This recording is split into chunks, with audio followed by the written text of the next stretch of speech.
हाँ, ये इसमें था कि इन्होंने उसको पानी में डुबाया, पहले मारपीट किया, उसको एंटीमार्टम छूटे थी, उसके बाद उसको पानी में धक्का दे दिया। वो निकलना चाह रहा था तो ये पुलिस वाले निकलने नहीं दे रहे थे। और जितना दम हम में है वो पूरा पूरा दम लगा के इस परिवार को न्याय दिलाने का काम करेंगे। ये परिवार हमारा परिवार, ये परिवार अपने आप को अकेला ना महसूस करे। और यहाँ के अधिकारी अगर ये समझ बैठे हैं कि वही ईश्वर हो गए, वही खुदा हो गए, तो ये गलतफहमी जो है, और वो सोचते हैं कि वो तानाशाही करेंगे क्योंकि उनको सत्ता का सपोर्ट है, तो ये नहीं चलेगा उत्तराखंड में। इस बात का मैं आपको विश्वास दिलाता हूँ। इस मामले में पुलिस ने जो है ये इसका बिल्कुल इंटेंशनली मर्डर किया है और एक बहाना ही बनाया था कि साहब ये स्कूटर में जो है कोई मीट लेके जा रहा था, तो ना वहाँ पर कोई स्कूटर था ना कुछ और था। सर, तालाब में कूदा या तालाब में उसने जंप लगाई, तो अगर जंप भी लगाई है, कूदा भी है, तो पुलिस को उसको तत्काल प्रभाव से बचाना चाहिए था। उसके शव पर मुंह पर चोट के निशान थे, वो किसने मारे? पैर बंधे हुए थे, रस्सी पैरों में थी, वो पैर बंधा हुआ कैसे तालाब में कूदा?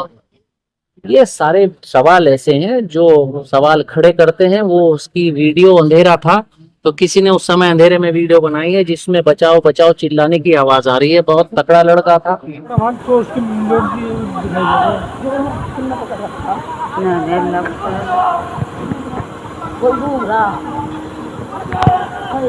है बहुत बार, और लोग कहते भी भाई यही थे वो लोग। उनके हमारे पास वीडियो है, सब चीज है, वहाँ के एविडेंस भी है सब।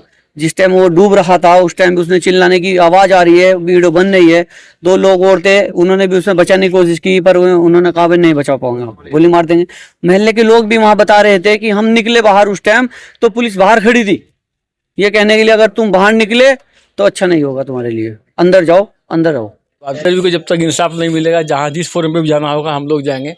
और ये गवाहों को थ्रेट करेगी पुलिस, तो उसके बारे में भी जो पुलिस विटनेस प्रोटेक्शन एक्ट है उस पर कार्रवाई की जाएगी। उसके बारे में भी हाई कोर्ट से हम सुरक्षा प्रदान कर सकते, सुरक्षा के लिए रिट लगा सकते हैं अगर गवाहों को सताया जाएगा या परेशान किया जाएगा।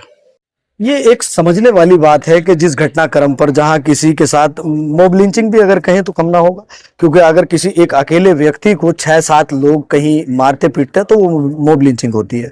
अब वहां पर पुलिस की मौजूदगी होना या फिर पुलिस पर इस तरह के जो है क्षेत्र में परिजनों के द्वारा जो है आरोप लगना, ये एक बहुत बड़ी भी बात है और समझने वाली भी बात है। तो कहीं ना कहीं इसमें जो है गंभीरता पूर्वक जो है जांच भी होनी चाहिए, क्योंकि जो दोषी हैं उनके खिलाफ कानूनी कार्रवाई होनी चाहिए, क्योंकि कानून तो तत्परता पर है, माननीय न्यायालय तो तत्परता पर है, वहां पर तो जो है न्याय होता है। अब देखा जाएगा कि कितना जो है इस परिवार के साथ न्याय होता है और कब तक इस परिवार के साथ न्याय होता है। हाँ, ये इसमें था कि इन्होंने उसको पानी में डुबाया, पहले मारपीट किया, उसको एंटीमार्टम छूटे थी, उसके बाद उसको पानी में धक्का दे दिया। वो निकलना चाह रहा था तो ये पुलिस वाले निकलने नहीं दे रहे थे। हाँ, ये इसमें था कि इन्होंने उसको पानी में डुबाया, पहले मारपीट किया, उसको एंटीमार्टम छूटे थी, उसके बाद उसको पानी में धक्का दे दिया। वो निकलना चाह रहा था तो ये पुलिस वाले निकलने नहीं दे रहे थे। उसकी वीडियो वगैरह बनाई गई, उसकी एविडेंस भी थी, और उसके बाद उसका पोस्टमार्टम हुआ। इसमें वादी मुकदमा ने तहरीर दी, उस तहरीर को इन्होंने दर्ज नहीं किया, खाली जीडी में लिख दिया। उसके बाद वादी मुकदमा और उसके जो गवाह थे उनके खिलाफ पुलिस ने एक मुकदमा पुलिस को काम में बाधा डालने का दर्ज करा दिया गया। वो झूठा मुकदमा था, बिल्कुल चल रहा था। उसमें ऑनरेबल हाई कोर्ट ने इनकी गिरफ्तारी भी स्टे कर दी थी, जो पुलिस ने हमारे खिलाफ झूठा मुकदमा दायर किया था। इस मामले में पुलिस ने जो है ये इसका बिल्कुल इंटेंशनली मर्डर किया है और एक बहाना ही बनाया था कि साहब ये स्कूटर में जो है कोई मीट लेके जा रहा था, तो ना वहाँ पर कोई स्कूटर था ना कुछ और था। जो वीडियो आई है, जो उसमें एविडेंस आई है, वीडियो एविडेंस, साइंटिफिक एविडेंस, उसमें ये पाया गया कि जब गवाह उसे बचाने की कोशिश कर रहे थे तो पुलिस वाले ये कह रहे थे कि बचाने की कोशिश नहीं की, और जो बाहर आना चाह रहा था तब उसको भी बाहर भी नहीं आने दिया गया।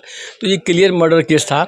उसमें हमने पहले पुलिस से कहा कि हमारी रिपोर्ट दर्ज कर लें। जब वहाँ रिपोर्ट दर्ज नहीं हुई, फिर कप्तान साहब के यहाँ गए, उसके बाद भी रिपोर्ट दर्ज नहीं हुई। फिर हमने 156 सबसेक्शन 3 ऑफ CRPC में हमने कोर्ट में डाला। उसमें सुनवाई हुई तो कोर्ट ने प्रथम दृष्टया यह पाया कि ये मामला मर्डर का है और ये मुकदमा दर्ज होना चाहिए, इसलिए कोर्ट ने इसमें केस दर्ज किया है और इसकी जांच जो है CO साहब को सौंपी है।